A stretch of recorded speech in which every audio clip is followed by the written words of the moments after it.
Welcome to Sunday morning at Pilgrim Congregational Church in Harwich Port, Massachusetts.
Be strong and courageous.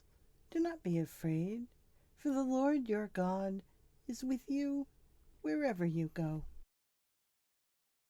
Our first reading comes from Deuteronomy 34. Moses dies and is buried in the land of Moab. Then Moses went up from the plains of Moab to Mount Nebo, to the top of Pisgah, which is opposite Jericho, and the Lord showed him the whole land, Gilead as far as Dan, all Naphtali, the land of Ephraim, and Manasseh, all the land of Judah as far as the western sea, the Negeb and the plain, that is, the valley of Jericho, the city of palm trees, as far as Zoar. The Lord said to him, "This is the land of which I swore to Abraham, to Isaac, and to Jacob, saying, I will give it to your descendants. I have let you see it with your eyes, but you shall not cross over there." Then Moses, the servant of the Lord, died there in the land of Moab at the Lord's command. He was buried in a valley in the land of Moab, opposite Beth Peor, but no one knows his burial place to this day. Moses was 120 years old when he died. His sight was unimpaired, and his vigor had not abated. The Israelites wept for Moses in the plains of Moab 30 days. Then the period of mourning for Moses was ended. Joshua, son of Nun, was full of the spirit of wisdom because Moses had laid his hands on him, and the Israelites obeyed him, doing as the Lord had commanded Moses. Never since has there arisen a prophet in Israel like Moses, whom the Lord knew face to face. He was unequaled for all the signs and wonders that the Lord sent him to perform in the land of Egypt against Pharaoh and all his servants and his entire land, and for all the mighty deeds and all the terrifying displays of power that Moses performed in the sight of all Israel.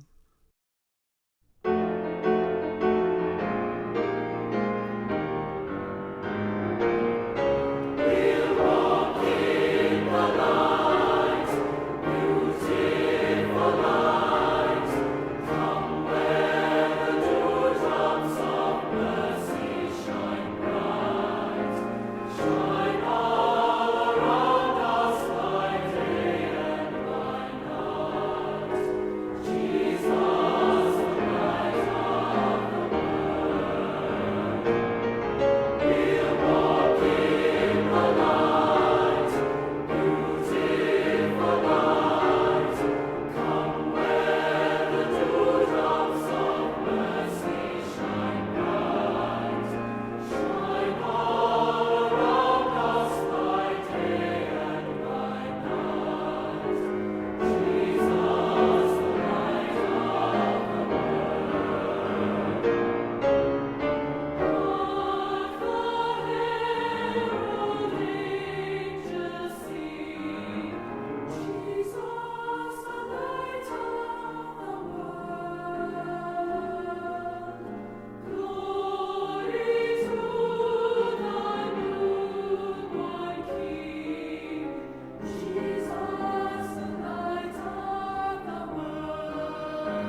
It's not important who does the planting or who does the watering.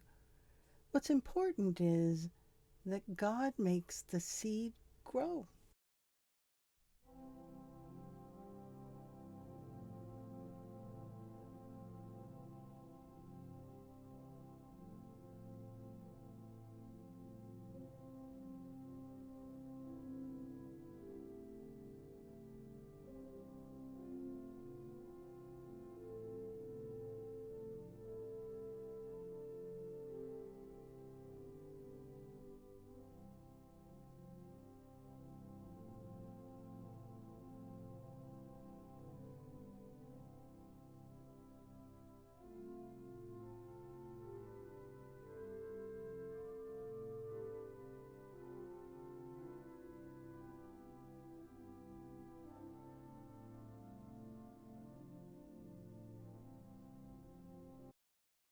Our second reading comes from 1 Corinthians 13. Gift of love. If I speak in the tongues of mortals and of angels, but do not have love, I am a noisy gong or a clanging cymbal. And if I have prophetic powers, and understand all mysteries and all knowledge, and if I have all faith, so as to remove mountains, but do not have love, I am nothing. If I give away all my possessions, and if I hand over my body so that I may boast, but do not have love, I gain nothing. Love is patient. Love is kind. Love is not envious or boastful or arrogant or rude. It does not insist on its own way. It is not irritable or resentful. It does not rejoice in wrongdoing, but rejoices in the truth. It bears all things, believes all things, hopes all things, endures all things. Love never ends. But as for prophecies, they will come to an end. As for tongues, they will cease. As for knowledge, it will come to an end. For we know only in part, and we prophesy only in part. But when the complete comes, the partial will come to an end. When I was a child, I spoke like a child, I thought like a child, I reasoned like a child. When I became an adult, I put an end to childish ways. For now we see in a mirror, dimly, but then we will see face to face. Now I know only in part, then I will know fully, even as I have been fully known. And now faith, hope, and love abide, these three, and the greatest of these is love. The Lord himself goes before you and will be with you. He will never leave you nor forsake you. Do not be afraid. Do not be discouraged. Spirit, Spirit of gentleness, blow through the wilderness, calling and free. Spirit, Spirit of restlessness, stir me from placidness, wind on the sea.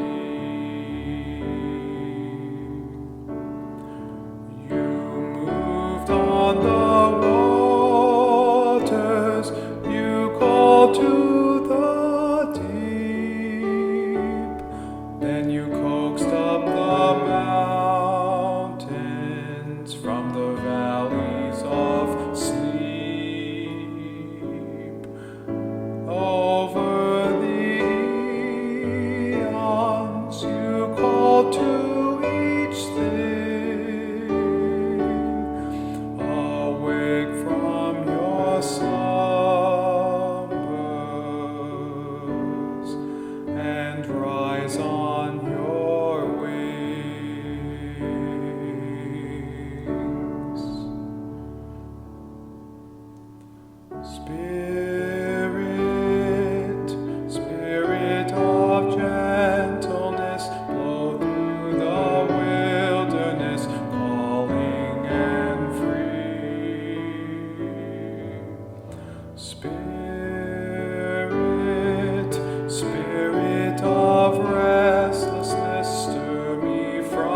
When doubts filled my mind, your comfort gave me renewed hope and cheer.